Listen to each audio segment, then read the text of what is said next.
My name is Homayun Yaqub. I'm with Forcepoint as a security strategist. I've been there for about a year now, a little over a year. And then prior to that, on Wall Street, JP Morgan Chase. Surprisingly enough, I flew in from New York this morning and the weather didn't change at all. I was expecting to be a lot colder. We have the exact same temperature, just a little bit south of here, although you guys got a little more snow than we did. So what are we going to talk about? Obviously, the theme for today is insiders and the threat that they pose. It's an interesting topic. It's an interesting topic because at the same time, it obviously recognizes the value that your employees present to an organization and also potentially the risk that they present to an organization. And how do we address it? How do we address it while also being mindful of some very real considerations like privacy? Like if you do business in Europe, GDPR, or in California, CCPA, or any number of issues that our esteemed legal colleagues will go into here shortly. Among other programs, one of the things I did at JP Morgan was establish a global insider threat program, and I literally had a team of 15 lawyers that I met with every week. There is no greater hell. It was a bit of a challenge, but by design, right? By design, because if I could get through them, then all of the other internal cells was a lot easier. Significant amount of stakeholder engagement for building this program. Like my program there, like the work that many organizations are doing, both organizations and vendors around this problem, you can't separate the idea of looking at insiders and not also discussing behaviors, right? Behaviors that define what people are doing, how they're doing them, the actions that they take. And we'll go into that a little bit. Typically, when we talk about behaviors, we kind of rest back and we look at tried and true behaviors, right? Those clear cyber indicators. We look at the NIST framework. We look at the MITRE attack strategy. We look at some of these things that come out. Even for those who are involved in building insider programs, the work that comes out of Carnegie Mellon, right? I want to sort of broaden the aperture a little bit. Also, typically, in these types of presentations, when we talk about insider threats, you know, typically we start the conversation with a little bit of fear peddling, right? Insiders, they present a significant threat. They cause a lot of damage. I don't necessarily want to talk about creating, or I don't necessarily want to create fear, but I do want to highlight a spectacular failure. A spectacular failure in the cybersecurity industry, right? Think of how much money we have spent, right? 95% success rate for the bad guys, right? Ironic that a vendor would come up and actually talk about this, right? Because we sell you those products that have apparently failed, right? They have worked, and over time, our adversaries evolve. Insiders evolve. I was reading an article the other day that in Ireland, Apple employees, on average, this was done through an interesting survey that they collected on the dark web, if you can still call it that. An Apple employee was willing to sell their credentials for 350 euros. 350 euros, that's it. To sell their credentials. That's mind-boggling, right, to me. I'd settle for nothing less than 10,000, right? I mean, come on, right? Working at Apple. 350 euros, it doesn't even, maybe the AirPod Pros are about the only thing that you can buy these days from Apple that are, you know, around that price. But a spectacular failure, right? And so why? Right? This is the world that we live in. It's a world that's driven by making organizations more productive, driving productivity. All of the decisions that create security nightmares for the professionals in this room are based on making organizations better, faster, and cheaper. Moving to the cloud achieves a cost savings. It creates a security nightmare for you, right? Allowing your employees to be completely productive on any platform that they choose creates a nightmare for you. Moving to a SaaS-only environment creates a nightmare for you, right?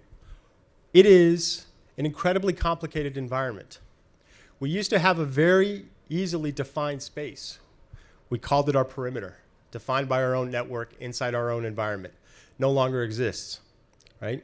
You translate that reality into some of the things that I was just talking about, right? A variety of policies. The attack surface, I would argue that there is nothing that contains that attack surface anymore, right? There is no border. What defines the border? In a recent breach with Capital One, for those of you familiar with the breach that occurred there,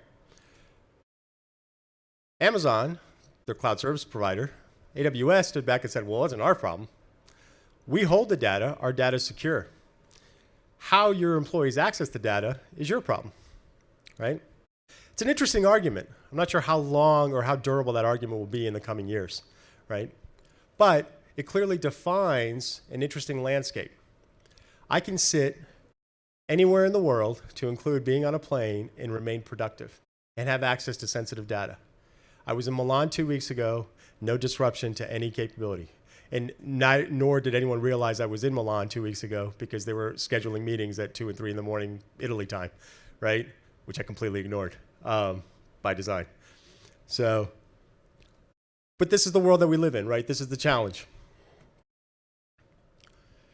And I keep referring back to this whole notion that people now define your new border and your new perimeter. And so when we strip away all these different elements, we're left to sort of these fundamental components that define how best to develop a security strategy, right? Two fundamental components, which it'll be sort of the writing theme throughout this presentation. Your people and your data, right? Or your users, to use kind of the more security appropriate term. Your users and your data. Wherever I am, wherever you are, you remain connected. And connected to sensitive data. Sensitive data that I suspect most organizations want to keep safeguarded, right? Otherwise, there's a proliferation of data. It doesn't matter the organization, it doesn't matter the industry, it doesn't matter the nature of your work. There is data that we want to protect, right? And so we have to move away from this whole notion of being very network-centric, right? Being application-centric. In a SaaS-only environment, right? Are we really still having discussions about networks? Not really, right? What we're having discussion about is where is my data at any point of day? At any point, and who's touching it, right? And how do we gain that level of visibility? And more importantly, once we have that visibility, how do we protect it? So now a little bit of the fear peddling, right? We talked about users and data, and we talked about the risks. So a variety of different definitions for the term of risks, right? This term we call risk. In fact, the theme of Brian's efforts is cyber and tech risk. Increasingly, cybersecurity can't be an isolated conversation. It's a business conversation that's also focused on how you either reduce or improve the overall risk posture of an organization, right? When I worked at JP Morgan, largest financial institution in the world, I was actually hired to be one of the security managers there, not by the CISO, not by the bank CISO, but by the chief operating officer. Eventually, I reported to the chief risk officer of the bank. What they did by design is that the programs that I was working on, which were all security focused, right? They wanted by design to take a whole of business approach. And so while I was dotted line to the bank CISO and the bank CIO, I had a straight line nexus to the chief risk officer by design. When you look at this, right, if you take risks by definition, among others, and you define it as nothing more than a function of threats exploiting vulnerabilities to destroy or damage assets, it's a pretty complicated playing field. And this is not even exhaustive, but it highlights a couple issues, right? We talk about sensitive assets. You hear this term every single day now, right? Data is the new oil. Data is not the new oil. Data is the most important commodity in the world right now. Most important commodity, right? Look at the Fortune 10. Look at the world's biggest companies. What did they sell? They sell data, right? Data has increasingly become that valuable commodity. Sure, that data could manifest into a specific product or a widget, if you will, but ultimately is data. And so we go back to the fact that because there is data and because there are people who are increasingly defining your border, right, to go back to the analogy of being connected 24/7, When you strip away all these other elements of your overall security design and your overall security posture, you're left with two fundamental elements, right? Your people and your data. Why? People create value, right? This is a business conversation. We talk about hiring. We know that in the cybersecurity space, it's a pretty good job market. RBC just mentioned that there are 100 vacancies available, right? Job openings that they have right now at any given week. It's a good market. All organizations are driven by their people to create value. They create value, which then turns into things like intellectual property. Intellectual property then manifests into something that they can commoditize and sell, whatever it may be. I was having a conversation in Italy with they're a transport company. And they build a lot of the engines and drivetrains for a lot of the trucks that you see out on the roads, both here and in Europe. And their critical piece of IP are their CAD drawings, their engineering drawings. That's what they're concerned about. Because they have no shortage of, I think it was last count, 3,000 different suppliers that ultimately support the creation of that one drivetrain. So where do you define the border there, right? How many people now have access to those CAD drawings? And how many other relationships do they have? So people and data, right? Value creators as well as risk creators, right? The same people that generate the value for the organization also potentially create the risk, right? Look, security by definition is built to address essentially 1% of your population, right? 1%. And in that 1%, the proverbial insider threat, there are a couple different types. There's the accidental, right? There's the intentional, someone who intends to do harm. There's stupid. You can't fix stupid, so I don't know how we account for that. There's no security solution for stupid. Just don't let them in the first place, right? Do like a stupid interview or something like that. And then there's the compromised, right? But a compromised user still behaves like one of the other aforementioned categories in terms of creating signal and signature, right? So when we talk about users, we mean users or compromised users, right? People and data. If you strip away every other element of your overall cybersecurity strategy or your overall security strategy, you're left with these two fundamental elements. No matter what else happens in your organization, whether you're in a hybrid environment, whether you've gone cloud. Hello? Whether you're cloud first or you're still virtually completely on-prem, which I suspect for those who still remain on-prem, I suspect you're already having those conversations about moving to the cloud, right? Why? It's cheaper. Ultimately, it's cheaper. These are driven by business costs. So in this narrative, we come back to something that we all know very well, right, as security professionals. We know the world that we live in, policy-driven. We put programs in that are fairly binary in nature. Yes, you did something. No, you did not. And if you didn't and you broke that policy, what do? We react to the policy. It's a brilliant approach in that all we're ever doing is catching up after the fact, right? Guys like us sold you those products, right? Or you built them in-house, depending on how big you are. If you're RBC and you got 11,000 folks, you're probably building some of these capabilities internally. JP Morgan, the CIO had 44,000 people reporting to him. It's an insane number, and a $9.7 billion budget. So it's pretty interesting. But the world that we live in this is what we know, right? Remain reactive. Continue to add more policies. We as security professionals love to talk about policies. We just keep adding more policies, right? And then we attempt to do this crazy thing like establish uniform policies. You can't do this.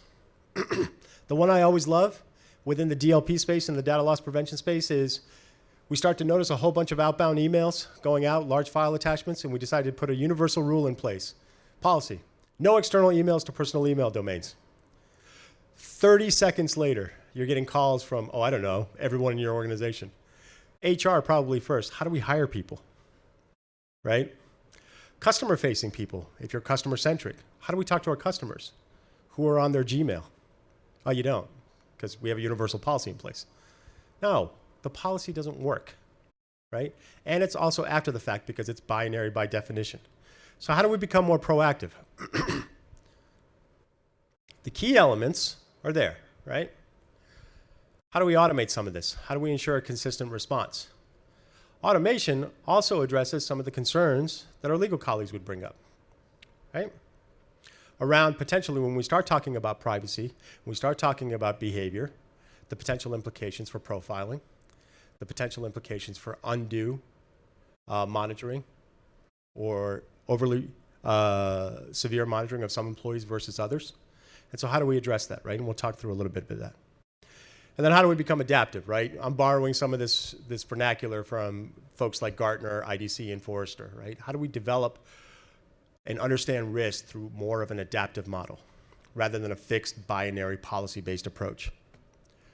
The kill chain, everyone understands, right? Everyone's very familiar with the cyber kill chain. Move away from the kill chain, right? We have invested a significant amount of money in talking about threats. And now we still need to talk about threats. We tend to invest our threat intelligence efforts on the external attacker, but we need to also understand behavior, right? And we need to move that a bit forward and exploit a little more. We also need to understand that the way actors operate are not always linear, right? It isn't this pro forma process. People go through states.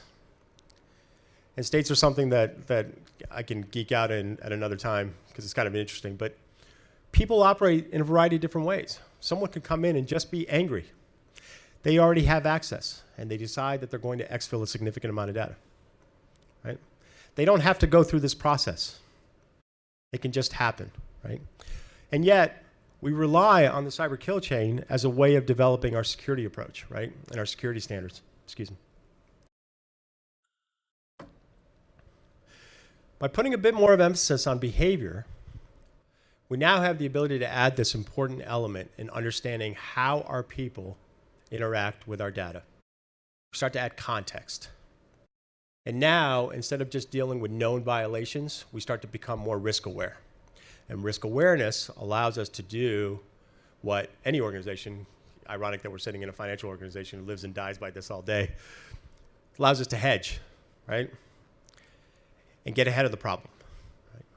Understand risk at that earliest point. Increase your diagnostic sensitivity. Become more risk aware. Even in execution, right? Understand the movement of data. Where does your data sit? Right? Classic terms that you're all familiar with. There's nothing here that's revolutionary, but putting an emphasis on simply having the right visibility on where your data is and how your data is moving, right? Typically, when I bring up this point, people are like, well, we haven't even classified our data. And that's what we need to go through. Yeah, classification is important. But simply having full beat and visibility on where your data sits might be a first step, right? Because in some organizations, you go down the classification path, not to say that it's not important. Everyone will say everything is important. And therefore, you'll want to classify everything with the same level of severity and priority. And then you have no way to triage. I was talking they're like a outsourced managed service provider for infrastructure services, more logistics, not technical services. And from their perspective, they went through a year-long drill, and what they realized is that when their attempt to try to classify data, everything was a Cat 1. It was all the same, right? Now, maybe there's something broken in their process, but it was pretty interesting. And so understanding data and understanding humans and device behavior, right? Understanding people. Ultimately applying a way of categorizing and prioritizing risk based on what people are doing, right? Go to the next one. So when we talk about behavior, what are the elements of behavior? I'll expand on this and unpack this a little more, right? As a nod to our esteemed legal colleague, I put in the whole privacy banner up top because it is important, right? It's important. In certain countries, listen, GDPR was all I talked about 2 weeks ago for a week in Italy. The German Works Council, for anyone who does business in Germany, is an absolute nightmare. You can probably get away with any number of things around Europe, and then you hit this sort of proverbial roadblock in Germany. GDPR is still working through some of these issues, but there is this whole notion that organizations have an absolute need to protect data on the employee, about their customers. But at the same time, through that process of protection, also need to understand the risk that their employees potentially present, right? And need to become more risk aware. And so this is one approach, right? One approach towards categorizing data and understanding behavior. There are a bunch of technologies that support it. I'm not here to talk about technology. I'm talking about the paradigm. And we can certainly have the offline conversations about how the technology would come in to support all of this. Things like analytics, things like DLP, things like endpoint collection capabilities, so on and so forth, right? But here, the focus is to understand the model for understanding behavior. And so this one in particular is borrowed heavily from a guy by the name of Dr. Eric Shaw and a woman by the, I can't remember her first name, last name Sellers. Dr. Shaw is a psychologist by background, consults with the CIA in the United States, among other organizations, and he came up with this thing called the critical path. This was in response to a couple of the more notable insider threat incidents in the US. The Mannings of the world, a few other Snowdens, et cetera, the government cases in particular. It also then took a look into several of the more notorious cases of insider behavior out in industry as well. JP Morgan in particular had one nicknamed the London Whale, which ultimately resulted in a $7.5 billion loss for the bank. This was a significant emotional event for the bank. And so they looked at this, and Dr. Shaw created a paradigm called the critical path that brings up a couple different categories that help contribute to painting this overall picture of understanding people, right? As you can start to see here, and I threw everything in, right? Recognizing that some of the elements that you see in here in an organizational environment are probably cringeworthy, right? My organization would not have the appetite to ever look at X, right? You'd be surprised, some organizations do, all within the context in a very narrowly defined lane of how it's appropriate. But there are models built to be able to look at these different elements, to build that context. So when someone, an employee, who exhibits a 9-to-5 pattern every single day now suddenly comes in at 3 in the morning, probably blips as anomalous, then starts to do a slow trickle, drip printing, over the course of a couple months, and then starts to attach a few different files to email address, to outbound emails, and you start to notice a pattern. Then you start to notice some of these other things, right? You start to notice that perhaps the employee over the last couple of years hasn't been doing exceptionally well on their performance evaluations. There's also been perhaps a change in compensation. Perhaps also, if your organization has the appetite for looking at social media, is also looking at a certain amount of activity on social media, right? That starts to paint a certain picture. All organizations, particularly larger organizations, have what's known as brand protection units. And brand protection units are built around literally scraping social media all day, right? That's what they do, among other things.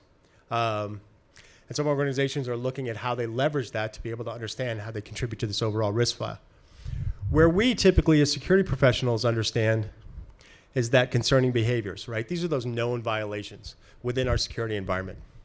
What this does is to now to be able to paint a better picture, right? Okay, I said I wasn't going to talk about technology, but the one technology that helps support all of this is through analytics, right? Behavior analytics. A way to standardize and consistently consume large volumes of disparate data and correlate it in ways that you otherwise wouldn't be able to do, right? To draw these understandings of risk. And there's a significant amount of work that's being done by any number of organizations around this whole notion of modeling risky behavior. Risky behavior with the sole focus of looking at how it presents a risk based on how people are interacting with your data.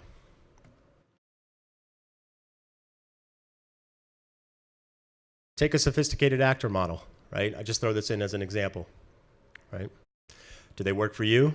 Do they work for someone else? Typically, on average, once a month, there is something in the news about I'll use the term espionage somewhat loosely, right? Either they're working for a competitor or they're state-sponsored through some foreign government effort, right? There are cases all over the world with examples like this, particularly in very hot industries, where the IP and the hairline differences between companies is pretty significant. Tesla, as a good example, self-driving vehicles, right? Waymo and the whole debacle that occurred there, where people literally just walked out with their intellectual property. This does exist. So how do we start building that picture, right? You start to see opportunities for signal, opportunities for data points that we can collect, consume, and to start analyzing risk. And the whole idea, again, is to move the timeline back, right? Not wait to the most egregious violation, not to wait for that violation to occur. That's so bad that you're going to react anyways, right? It's to get ahead of the problem. It's to start to look at things, right? What is their access? There are a number of organizations that I've spoken to recently that have talked about tiering the level of access and the level of sensitivity, much akin to how governments do it with respect to security clearances, right? Some large enterprises were going through this process because it's a way of being able to better understand the risk profiles that, I use the word profile, and I was trying not to, but the risk that employees present, right? Based on their access, and they know it up front. They're acknowledging at point of hire that this is the role that they're going into, this is the level of access that they have, and this is the subject of monitoring. This is what they're subjected to as well.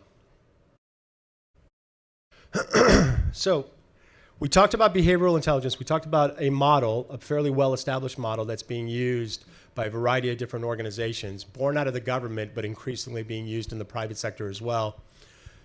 And now, I mentioned earlier, too, this whole notion of becoming more adaptive in your approach. And what does this simply mean? Okay, so now I've built all these great behavioral models. I've got all the user activity monitoring in place. I'm putting it all together. I've got the analytics. I'm starting to develop those risk scores. I'm prioritizing everyone, and I've got these profiles. What do I do now, right? Well, the old paradigm is you can start an investigation, which is perfectly legitimate, right? Hand it off to the actual disposition convening authorities of your organization. Maybe it's employee relations, maybe it's your investigative body, maybe it's forensics for additional insight. Or you can move to where we think the security industry and the security space and security professionals need to move to anyways, which is to a more adaptive approach, right? And by adaptive, I mean as you understand risk, start to... Can you hear me? Yeah, okay. Sorry. Become more adaptive in how you enforce policies. So policies don't go away. Policies sit in the background. The question is whether or not you ratchet up or ratchet down the enforcement of these policies based on the risk that employees present, right? This is a risk adaptive approach. Gartner calls it CARTA, Continuous and Adaptive Risk and Trust Assessment. IDC has another fancy name, which I can't remember right now. But essentially, it's moving from a binary approach that we know doesn't work. We talked about this before with the example of the outbound emails and the idea that universal policies just simply do not work, and moving towards more of an adaptive framework. By understanding risk, by understanding the risk that employees present, enforcing policy based on that level of risk, and it's dynamically occurring in the background, and it's universally applied. And some of those controls can be in terms of dynamic enforcement of policy, is that now we want a human set of eyes on it. We know that, for example, the technology is at least defining a level of risk and making us more risk aware, but maybe the next step is then to put a human set of eyes on it and conduct the level of analysis that we need to validate what the technology has done, right? To do this at scale and to avoid some of the potential issues around bias and implications from that, by consistently applying that model, you actually help reduce some of that potential, right? And it's applied across the board. I took a very similar approach at my last job on your side of the table at JP Morgan, and I remember presenting this approach to well, he's not my direct boss, a few levels up, Jamie Dimon, the CEO of JP Morgan. And he said, am I subject to this monitoring and the actions that you would take? And my response was absolutely, because you sort of lead by example. It's kind of the whole thing, right? But then more importantly, it's because I knew that's the answer the chief counsel also wanted to hear, right? The whole point is that either it applies to everybody or it applies to nobody, right? Otherwise, then you run the risk of potentially profiling, right? And so it was true. Now, we'll get into, there were some challenges around certain types of categories of employees based on some SEC filings and some of these other issues, but ultimately it did apply to everyone. This was a universal approach, right? So these elements that we talked about, having the right visibility, making better sense of that visibility, and then operationalizing it, right? Ultimately nothing. Oh, there we go. Ultimately, 3 core elements, right? Simply have the fidelity, right? And we can talk about it offline and various points of how to do that, right, more effectively. A better way of analyzing once you have that visibility. Analyze to build context, right? It's not so much that a policy has been violated, it's developing a total picture. Think of, in your own organizations, if you run investigations or even if you outsource investigations, when you have the benefit of hindsight, you have the ability to look back in that autopsy, and you start to notice that there are all these breadcrumbs. Well, I wish we would have known this. Then maybe we could have reacted at this point. This is a step of getting you there closer, right? Getting to that point by increasing your sensitivity, your ability to diagnose, becoming more effective at reducing your overall risk exposure based on the activities of how people are interacting with data.